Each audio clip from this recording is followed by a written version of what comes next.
Bonjour à tous et bienvenue sur cette vidéo où je fais l'interview de Corentin qui développe sa chaîne YouTube, la chaîne qui apporte du positif et aujourd'hui il nous parle de comment en tant que jeune adulte surmonter rapidement le harcèlement vécu enfant et adolescent. Bonjour Corentin, Bonjour. comment tu vas? Bah, ça va, et toi? Oui, oui, ça va bien, merci. Donc, on a rendez-vous ce matin, eh bien, parce que nous avons tous les deux créé une chaîne YouTube récemment, hein, C'est ça. et on a été détecté hein, par une académie hein, qui soutient les jeunes créateurs YouTubeurs. Mhm.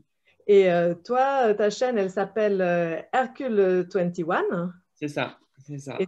et tu donnes beaucoup, tu partages ta vie, on découvre un jeune C'est homme ça. très sensible.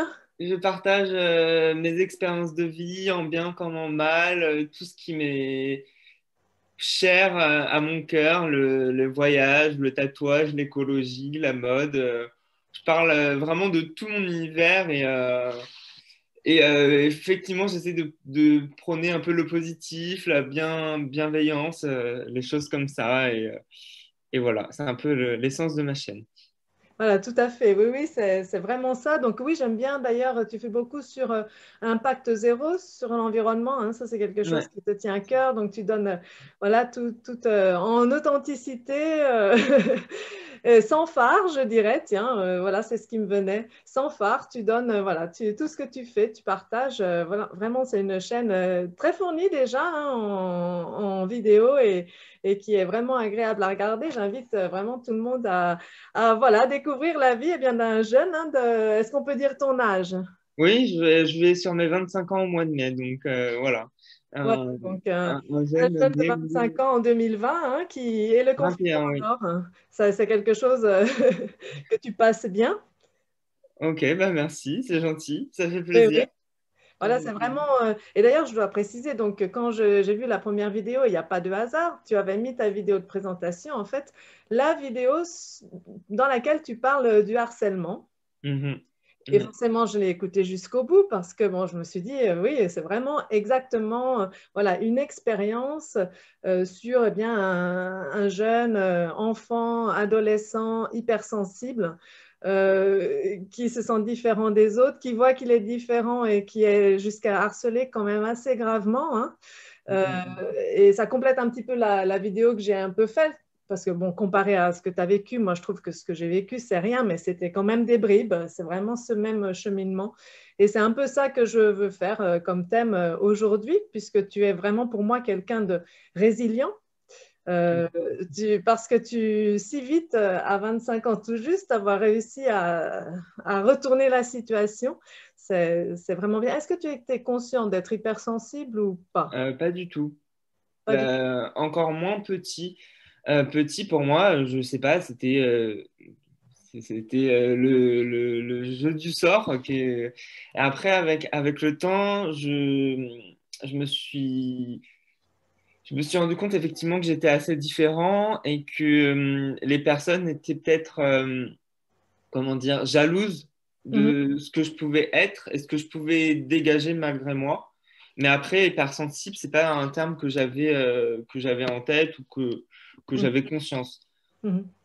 C'est quelque chose dont on va parler de plus en plus, puisque bon, le confinement, hein, brièvement, ça aide à se rendre compte sur nous, hein, à apprendre à faire des prises de conscience et aussi se rendre compte que cette sensibilité, eh bien, c'est notre humanité hein, et que les personnes comme toi, moi, hypersensibles, qui l'ont de façon des fois exacerbée et ça te dérange peut-être, la norme, entre guillemets, eh bien, c'est quelque chose qu'on va de plus en plus valoriser. Donc, c'est vraiment quelque chose dont tu vas entendre de plus en plus parler, hein, je le sens déjà.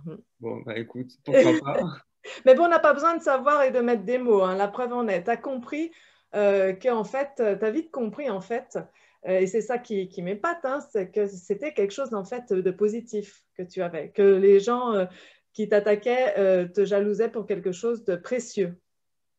Je l'ai compris peut-être à partir du lycée, je dirais. Une fois que ça s'est calmé et qu'il y en a eu un peu moins, j'ai commencé à prendre conscience que j'étais différent, même si pour moi je me trouve pas spécialement en marge de la société, que Oui, j'étais différent et que les gens étaient étaient sûrement très jaloux de ce que je dégageais.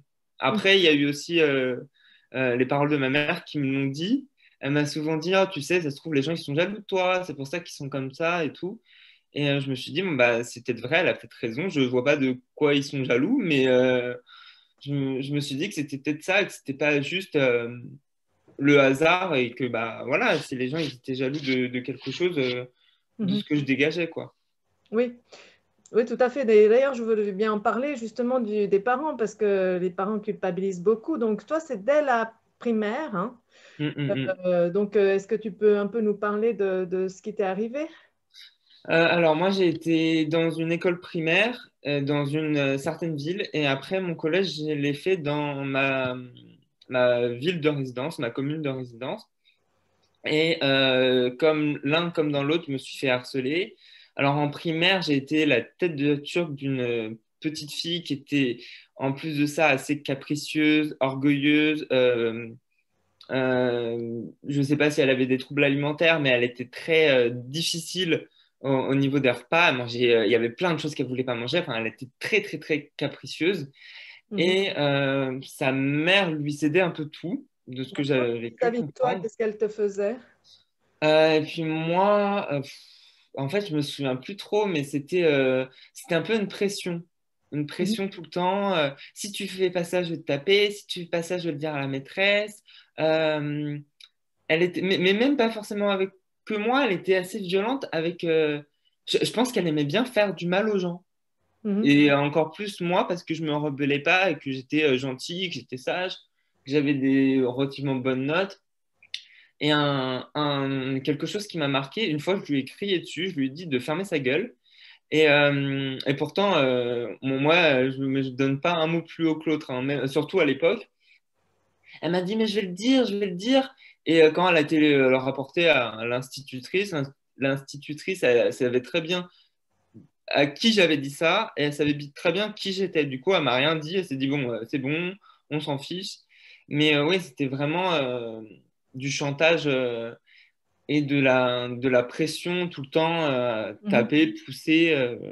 Et après, au collège, j'ai été dans le viseur d'une autre fille. Et pareil, il y a eu des questionnements sur mon orientation sexuelle qui n'était même pas faite pour moi. Il y a eu, on m'a tapé, on s'est moqué de mon physique, on m'a plein de choses, plein de choses, plein de choses. Oui, au collège, en plus, c'est vrai que c'est une période difficile, donc j'imagine bien, oui. Et oui, c'est marrant, en fait, les autres sentent des choses que nous-mêmes, on n'a pas découvert encore chez nous, comme Mais toi. je me suis pas mal intéressé à ce cas-là, et en fait, j'ai l'impression que pour beaucoup de personnes LGBT, en fait, les autres le comprennent avant nous. Et bien souvent, on nous dit ah, mais t'es gay ou t'es lesbienne, alors, ou d'autres choses, sans que nous-mêmes on le sache. Et après, bien souvent, ça s'avère réel, mais je sais pas comment les autres arrivent à détecter ça et à nous l'infliger, alors que nous-mêmes, on n'a pas fait tout ce cheminement et qu'on n'a pas encore compris tout ça, mais bien Oui, souvent, c'est le cas, quoi. oui, oui, c'est intéressant. Mais c'est vrai que sans parler forcément de l'orientation sexuelle, c'est vrai que en fait, on est attaqué par le harceleur parce qu'il détecte en nous quelque chose que nous-mêmes, on ne sait même pas ce que c'est, hein. Moi, il m'a fallu vraiment longtemps pour que je me rende compte que c'était en fait précieux ce que justement on me reprochait tant. D'être sensible, susceptible, de prendre les choses trop à cœur, etc., de pleurer pour un rien.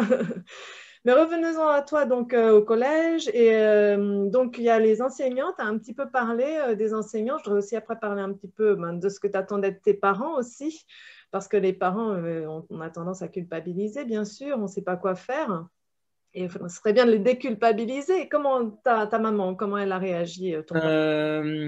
Ma mère, c'est avec elle que j'en ai parlé. C'est pas que mon père était pas présent ou quoi, c'est juste que, bon, déjà, il travaille en décalé, donc voilà. Mais ma mère, puis j'étais plus à l'aise à en parler avec ma mère quand j'étais petit. Ma mère, elle m'écoutait beaucoup, elle me donnait des conseils un peu bêtes, mais des vrais conseils comme si t'es stressé, imagine-la dans une situation embarrassante, comme si elle était aux toilettes, Mhm. ignore-la, utilise l'humour. T'inquiète, ça va aller, c'est pas grave. Ouais. Euh, tu sais, elle est enfin, c'est une petite peste, on s'en fiche, tu vaux mieux que ça. D'accord. J'en Donc, elle était ai. quand même là pour te redonner de ta C'est valeur. ça. Après, quand on en a parlé, on en a déjà reparlé plusieurs années après avec ma mère, et elle me disait, j'étais impuissante. Je ne savais pas quoi faire de plus que te dire, mais t'inquiète, ça va aller, c'est pas grave, Mhm. ignore-les. Et tu penses Et qu'est-ce qu'elle aurait pu te dire de plus que tout ça? Qu'est-ce qu'elle aurait pu faire en fait? Est-ce que les parents peuvent faire quelque chose? oui et non, parce que si elle, par exemple, elle en aurait été en parler avec la jeune fille, ça n'aurait pas forcément changé grand-chose. Elle en aurait parlé aux parents, ça n'aurait pas changé grand-chose non plus, en Mhm. disant peut-être ah, mais non, ma fille, elle n'est pas comme ci, elle n'est pas comme ça. Ou alors la gamine, elle se serait fait engueuler une fois et après, ça aurait recommencé. Oui. Mhm. Donc, Euh, pas, en parler aux profs, mais bon, après, moi, à mon époque, on en parlait beaucoup moins. Il y avait pas eu toute cette campagne faite par justement plein d'influenceurs qui ont vécu le harcèlement et qui en ont beaucoup parlé. Du coup, on en parlait moins, on le sanctionnait moins.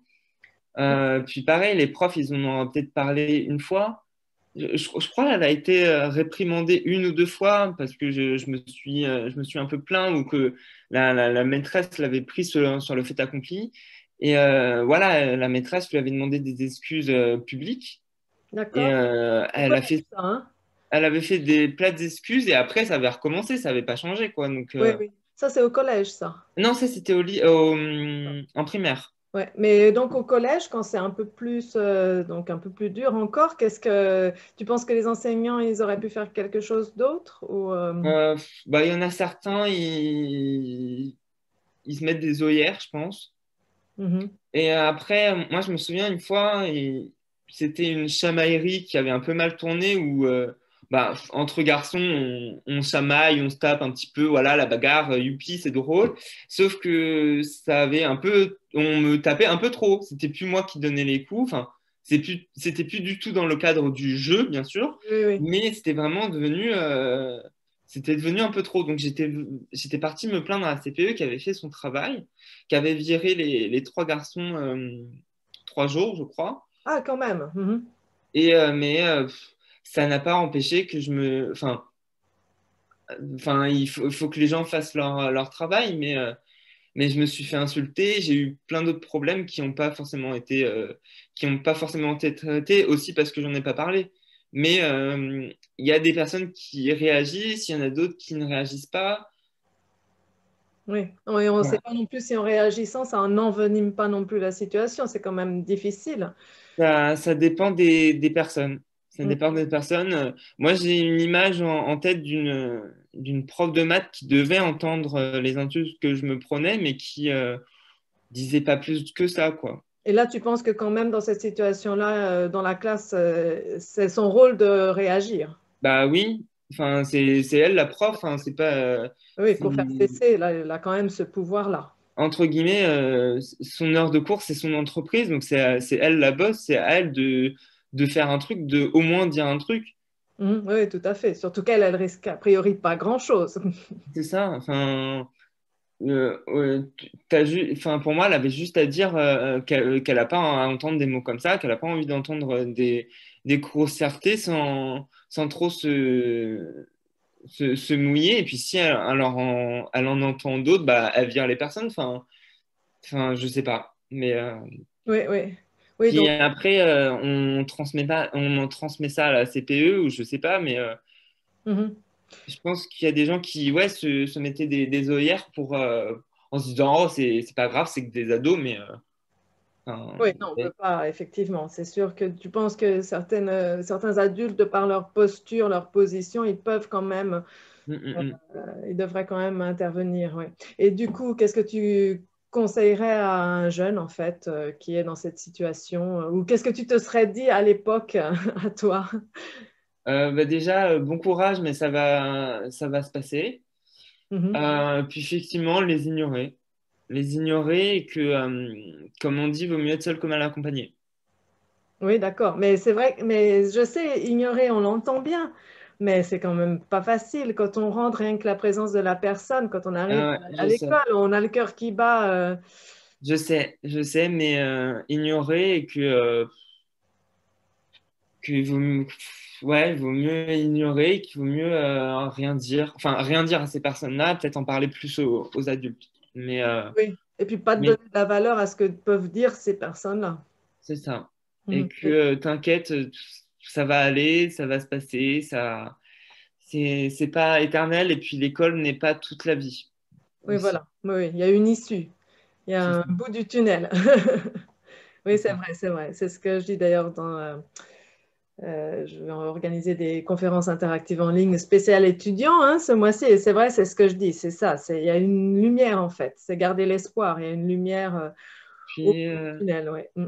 peut-être dire aussi que en fait c'est plutôt eux qui perdent leur temps à te détester, enfin qui te détestent, ils ont le droit de te détester, on peut pas aimer tout le monde, mais ils perdent leur temps à le manifester et que en fait bah s'ils te détestent au final c'est qu'ils te donnent de l'importance et que t'es important. Mhm. C'est ça. C'est ça, j'entends chez toi d'avoir de t'être rendu compte vite qu'en fait c'était de la valeur.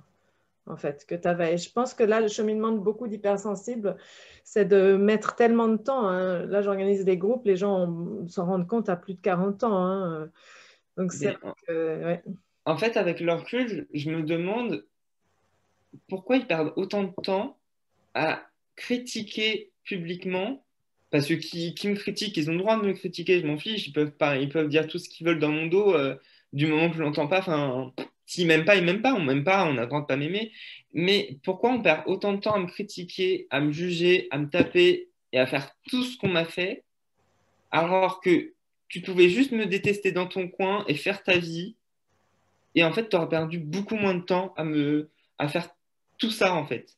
Mhm. Et en fait, avec leur recul, je me dis, mais qu'est-ce qu'ils ont perdu du temps à m'insulter, à vouloir me taper, à vouloir m'intimider et tout, alors que ils avaient juste à me laisser de côté, à se dire, moi, je l'aime pas, et à faire leur vie. Enfin, enfin, c'est une perte de temps. Après, c'est une perte de temps pour eux, Mhm. Mhm. mais c'est la conclusion que j'ai, quoi. Sans doute qu'ils y trouvaient, eux, quelque chose. Ah, bah, peut-être, mais j'ai pas envie de savoir quoi parce que ouais, j'ai d'autres choses à faire que d'aller me disputer avec des gens que j'aime pas et que je déteste Tout et à fait. que Tout à fait, surtout que tu as dit, étonnamment après, mais ça m'est arrivé aussi, ça a résonné en moi. Tu m'avais dit que, en fait, une fille qui te harcelait au niveau du collège, je crois, était venue te voir pour faire copain-copain presque. bah, en fait, cette fille, je l'avais recroisée quand on était au lycée et elle était passée devant moi parce que j'attendais une autre amie à moi et elle m'a fait des grands sourires comme si elle cherchait à relier un lien et j'étais là en mode mais t'as voulu me détruire pendant 4 ans et maintenant que tu me croises dans la même rue, tu me souris. C'est pas logique. Enfin, va sourire à quelqu'un d'autre, je sais pas, enfin, mais ouais, non, c'était assez bizarre. Ok. Bah, écoute, en tout cas, merci pour cet échange-là sur le harcèlement. On va se parler de ta chaîne maintenant un petit peu, hein, pour Ok. simplement tu me dis, eh bien, qu'est-ce que tu imagines de ta chaîne dans 2, 3 ans? Qu'est-ce que c'est ton objectif avec ta chaîne? Qu'est-ce qui se passe? Alors, déjà, je suis pas loin des 100 abonnés. Je- Donc, déjà, avoir 100 abonnés, ça serait chouette, même en avoir beaucoup plus parce que j'aimerais partager mes valeurs, mes principes et les messages que j'ai à donner. Et en fait, j'aimerais pouvoir bah, au moins changer de la vie d'une personne. Par exemple, avec ma vidéo sur le harcèlement, le plus beau commentaire qu'on pourrait me dire, c'est ah bah moi je suis au collège ou je suis au lycée, je vis ça, mais grâce à ta vidéo, je me rends compte que je suis pas tout seul. Ou par exemple, quelqu'un qui m'envoie un message par rapport à une vidéo qui parle d'écologie et qui me dit ah, t'as trop raison, je vais essayer. Ou quelqu'un qui est venu voir une vidéo où je parle du tatouage et qui me dit ah, bah, j'ai voulu faire un tatouage, merci de tes conseils. J'ai fait récemment une vidéo qui parle de comment dire, du fait que je sois à l'aise sur les réseaux sociaux et que peu importe ce que je fais, je m'en fiche du regard des autres. Mhm. Et j'ai eu un commentaire en disant ta vidéo elle tombe juste au moment où j'ai envie de me lancer sur YouTube. Et en fait, pour moi, c'est la plus belle chose qui puisse arriver en me disant, bon, bah, j'ai fait passer un message, j'ai vécu quelque chose que j'ai raconté et ça a aidé quelqu'un et ça a donné envie à quelqu'un de faire comme moi, enfin, d'apporter vraiment du positif, en fait. D'accord. Mais écoute, ça, de toute façon, je te souhaite que ça t'arrive bientôt parce qu'en fait, beaucoup de gens regardent mais ne s'expriment pas. C'est Ne mettent ça. pas de like, c'est ça, hein, on connaît, hein, je suis une youtubeuse maintenant. Moi. Non, mais je sais, c'est aussi comme ça, le même phénomène pour moi. Pourtant, ils regardent quand même et ça transforme hein, quand même, n'en doute pas. En Mm, tout mm, cas, mm. et j'espère, oui, que cette vidéo encouragera les gens à faire qu'ils eh bien, qu'ils commentent plus hein, sur tes vidéos. Oui, ça Oui. serait. Et alors, ça, c'est bon, 100 abonnés, ça va se faire rapidement quand même, je pense. Donc, encore plus loin, dans 2 ans, qu'est-ce qui se passe? Qu'est-ce qui tu es? Qu'est-ce que tu fais d'ailleurs aujourd'hui? Alors actuellement, je suis en chômage partiel parce que dans Ok. la boutique où je travaille, le centre commercial fait plus de 20 000 mètres carrés. Euh, Moi, je vais pas mentir, c'est vrai que, en plus, moi, je suis de la génération qui a grandi avec les nouveaux, enfin, avec les débuts de YouTube.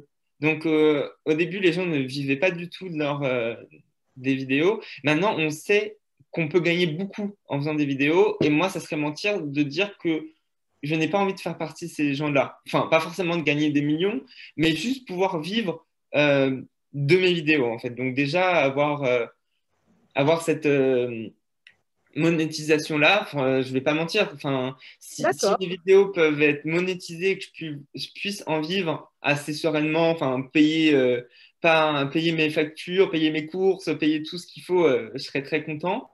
Puis ben, le plus d'abonnés possible pour avoir le plus d'impact possible. Mhm, mhm. Parce que 100 abonnés, c'est bien, mais 1000 abonnés, c'est mieux. 10 000 abonnés, c'est encore mieux. Et voilà, moi, si je peux impacter le plus de monde possible et aider le plus de monde possible, c'est vraiment ce que je recherche. C'est D'accord. vraiment ce que je recherche. Et puis bah, bien sûr, ça apporte beaucoup d'opportunités. Donc faudra trouver des opportunités qui correspondent à mon mode de vie, et à ce que je recherche. Mais ouais, pour moi, le plus important, ça serait d'avoir la plus grande visibilité possible pour pouvoir toucher plus de nombre possible et pouvoir vivre de mes vidéos. D'accord. Et alors, c'est quoi ce que tu entends par opportunité? Bah, je sais pas, mais moi, je sais qu'il y a forcément tous les youtubeurs, ils ont des partenariats à droite, à gauche.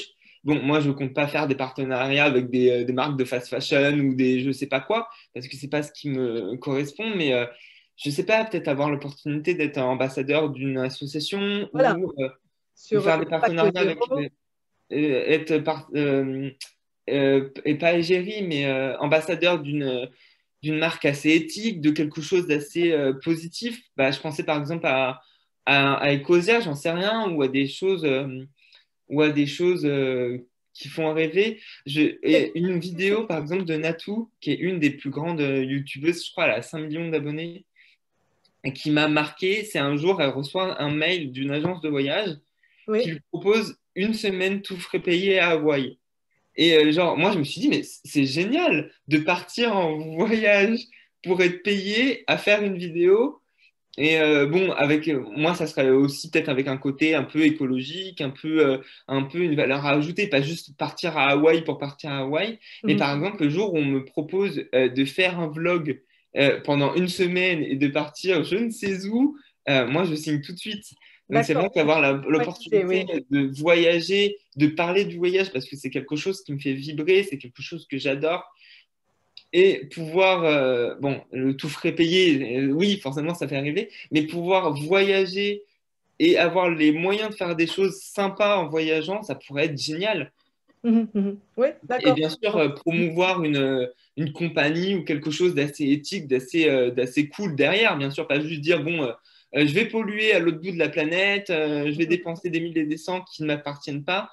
Non, bon, voilà, genre voyager, être payé à faire des vidéos et faire vraiment ce qui me fait vibrer en partageant du positif, De la culture. de Ouais. la culture Mhm. aussi, et du bonheur et de la joie. Ouais, c'est partager ça au plus grand nombre, c'est ce qui me ferait vibrer. Ok, ok, bah super. Bah écoute, je te souhaite bien de réussir hein, à faire Ah, bah, merci, merci beaucoup. ça. Merci, merci. Et j'espère que cette vidéo y contribuera. Je te remercie beaucoup. Est-ce Bah, qu'on merci. arrive à la demi-heure? Ouais. Et bah, merci à toi de m'avoir interviewé pour avoir mon point de vue, pour partager aussi avec les gens qui te suivent ce que j'ai vécu. Oui, Et qu'ils n'hésitent pas à aller voir ma vidéo qui est un peu longue, elle fait 20 minutes et 20 secondes. Mais et encore, j'ai oublié certains passages, certaines choses qui me sont arrivées. Mais c'est vrai que ça peut aider certaines personnes qui vivent le harcèlement ou qui ont vécu le harcèlement oui. et qu'on n'est pas tout seul et qu'on peut s'en sortir. Donc, merci aussi à toi de partager mon expérience. Et Ouais. voilà. Bon, on mettra en référence hein, ta chaîne YouTube qui s'appelle Hercule 21 Ouais, avec et plaisir. on mettra aussi la référence de cette vidéo et puis toutes les références, tu as nommé des gens, voilà, tu me donneras aussi Ok, pas de ça souci. sous la vidéo, ouais, ouais, des Pas de souci. associations, tout ça. Ok, bah écoute, merci beaucoup. Bah, je t'en prie, avec grand plaisir. Et puis, bah, je te dis bah, à bientôt et puis Oui, je te souhaite d'atteindre rapidement ou pas forcément rapidement, mais en tout cas tes objectifs ouais, merci avec beaucoup. ta Merci chaîne. Ouais. beaucoup. Merci Au beaucoup. revoir, continue Au bien, revoir. Corentin. Au revoir.